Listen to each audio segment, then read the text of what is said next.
안녕하십니까, 대치동 박세임사입니다. 오늘 주제는 제가 많이 받는 질문들 중에 종합부동산세 관련돼서 듣는 질문들이 있는데 이 부분에 대해서 좀 설명을 드리려고 합니다.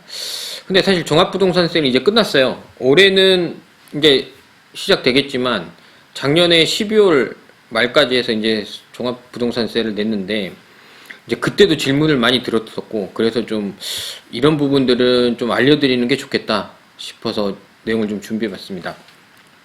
첫 번째로,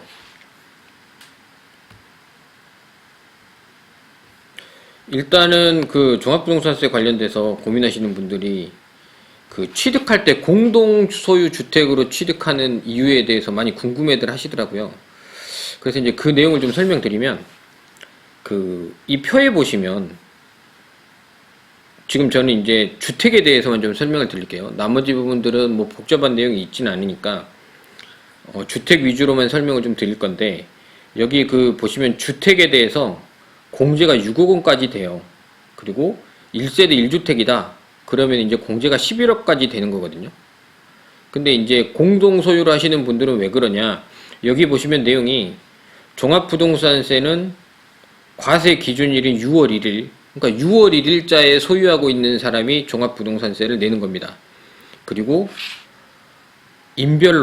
인별로라는 거는 사람별로예요. 그러니까 뭐 부부라고 해서 같이 소유한 걸 다 합치는 게 아니라 각 사람마다 소유한 주택에 대해서 종합부동산세를 내는 건데, 여기 이제 중요한 거는 공제가 있습니다. 공시지가에서 6억 원까지는 무조건 공제를 해줘요. 그러다 보니까 공동소유로 주택을 취득하시는 이유는, 예를 들어서 내 아파트가 기준시가가 한 10억이다. 그러면 단독으로 가지고 있으면 6억 원 빼고 4억에 대해서 종합부동산세를 내셔야 되거든요. 근데 예를 들어서 부부가 공동으로 소유하고 있다. 그러면 10억짜리 아파트인 경우에 6억씩 공제를 받고 나면 종합부동산세를 낼 게 없어지는 겁니다. 그렇기 때문에 공동으로 주택을 좀 취득하시는 거고요. 근데 이게 이제 발단이 돼서 나중에 큰 문제가 되는 경우도 있어요. 이게 이제 올해부터 이제 이게 큰 문제가 되는 건데, 보시면은 저희한테 상담 오시는 분들 중에 가장 골치 아프신 분들이 주택이 한 채가 아니라 여러 채가 있으신 분들이에요. 그분들은 이제 종부세가 개정이 많이 돼가지고, 여기 보시면 세율을 좀 보여드리면, 기존에는 뭐 0.5%, 0.7%였는데 이게 기본적으로 세율이 좀 올랐고요. 근데 다주택자 같은 경우에는 여기로 오르는 거거든요.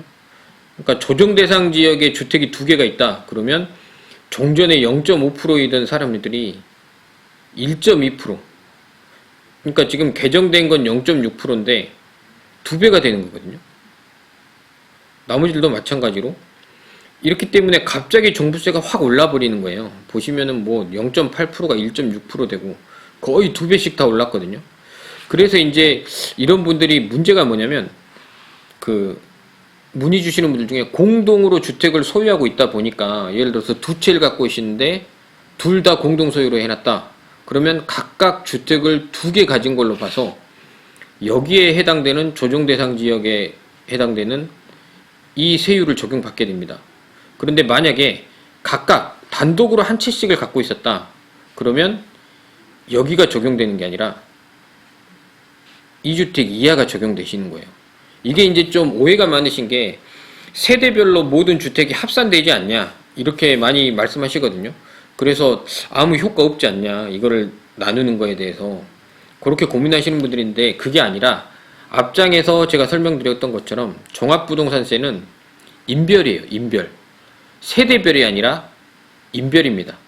이게 양도세 같은 경우에는 세대별이라서 1세대가 갖고 있는 모든 주택을 합치는 경우가 있는데, 종부세는 인별로 돼 있어서 이제 이게 달라진다는 거죠. 그래서 상담 오신 분들 중에 많은 분들이 주택을 공동소유로 두 채, 세 채 이렇게 갖고 계신데, 이게 동일한 주택을 보유하고 있음에도 종부세가 워낙 높아져 버리니까 이거를 각각 단독 소유로 바꾸고 싶다 이러신 분들이 많거든요. 그렇게 되면 효과는 뭐냐, 동일한 주택을 갖고 계실 때 이 세율 적용받던 분이, 예를 들어서 2주택이라고 하면 공동이면 각자 두 채씩에 대해서 2세율인데, 만약에 단독 소유로 바꾸게 되면 세율이 절반으로 낮아지는 거죠.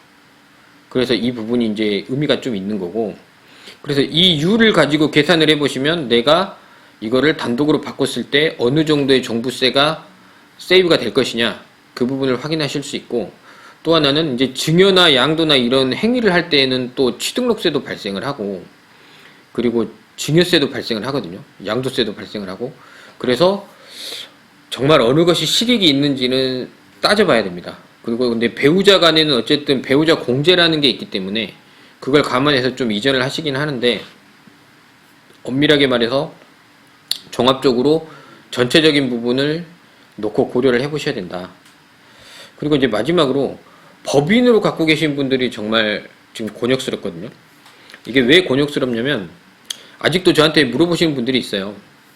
법인으로 주택을 취득하는 게 낫겠느냐 뭐 계속 물어보시는데, 저는 좀 이제 지금은 좀 아니라고 말씀드리는 게, 지금 법 개정된 부분은 많이들 아시겠지만 이제 세부담 상한이라는 게 있었습니다. 기존에 개인 같은 경우에는 전년도보다 뭐 150% 이상 세가 늘면 안 된다 이런 게 있었는데, 지금 개정돼서 이게 300%까지, 그러니까 3배까지 올라도 문제가 안 되는 거예요. 근데 법인은 아예 이 규정 자체가 없어져서 그냥 폐지가 됐거든요. 그러니까 얼마나 종합부동산세가 오르고 이런 건 상관없이 그냥 내라는 거고, 또 하나는 법인은 6억 공제나 이런 부분들이 전혀 없어졌습니다. 그래서 예를 들어 뭐 1억짜리를 갖고 계신다고 해도 종부세는 나오게 됩니다. 그래서 이제 그런 부분들이 문제가 있어서 많이들 이제 법인으로 갖고 계신 것들을 처분을 하거나 개인으로 바꾸거나 이런 행위들을 지금 많이 이루어지고 있고, 또 하나는 공동소유로 갖고 계신 주택들을 단독 소유로 각자 바꾸거나, 또 하나는 개인 단독으로 갖고 있던 걸 어차피 내가 주택을 더 취득할 생각이 없다면 그냥 공동소유로 만들어서 세율을 나누거나, 이런 식으로 지금 많이 진행되고 있거든요. 그래서 중요한 거는 제가 보여드린 이 표에서 나오는 종부세율을 가지고 각자 6억 정도 공제하신 다음에 내가 종부세를 얼마 내겠구나, 그걸 좀 예상을 해보시고, 만약에 이걸 단독으로 바꿨을 때 어느 정도 세이브를 할 수 있는지 가늠을 해보시는 게 중요할 것 같습니다. 마지막으로 이제 이 종부세가 지나서 제가 이 영상을 찍는 건데, 이걸 지금 찍는 이유는 어차피 종부세 기준은 말씀드렸지만 6월 1일이에요. 그래서 이제 앞으로 6월 1일, 올해도 6월 1일에 갖고 계신 분들이 종합부동산세를 내시게 될 텐데, 이게 이제 보통 상담 오신 분들하고 저희가 많이 이야기를 해보면 지금 사실 대선이 눈앞이라서 앞으로의 상황이 어떻게 될지는 아무도 지금 예상하지 못하는 상황입니다. 그래서 이 영상을 지금 찍으면 이제 어떤 의미가 있냐, 만약에 대선이 끝나고 정책이 바뀌었다, 그러기는 쉽지 않겠지만 뭐 종부세가 뭐 폐지된다던가 뭐 이런 상황이 벌어지면, 바뀌면 뭐 옛날에 이런 시절이 있었지 하고 기억하는 그런 영상이 될 것 같고요. 만약에 그게 아니라 똑같은 기조로 계속 간다 그러면 계속적으로 종부세를 낼 수 있는 게 아니라, 종부세는 한 번 부과되는 게 아니라 매년 부과되는 거기 때문에 이제 고민을 좀 하셔야 됩니다. 그 고민을 할 때 이 내용들을 좀 숙지하셔서 검토를 하셨다가 앞으로의 추이가 어떻게 되는지 좀 보시고 그 다음에 움직이시는 게 맞을 것 같아서, 일단 좀 사전적으로 정보를 전달해 드리기 위해서 내용을 좀 찍어 봤습니다.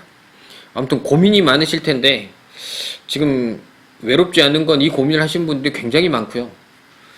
이 컨설팅을 진행하는 저희 입장에서도 당장 움직이는 건 어차피 6월 1일이 지났고 종부세를 냈으니 올해 6월 1일까지는 좀 기다려 보시는 게 어떠신지, 이렇게밖에 말씀을 못 드리거든요.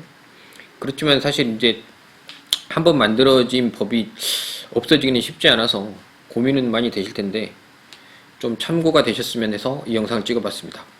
감사합니다.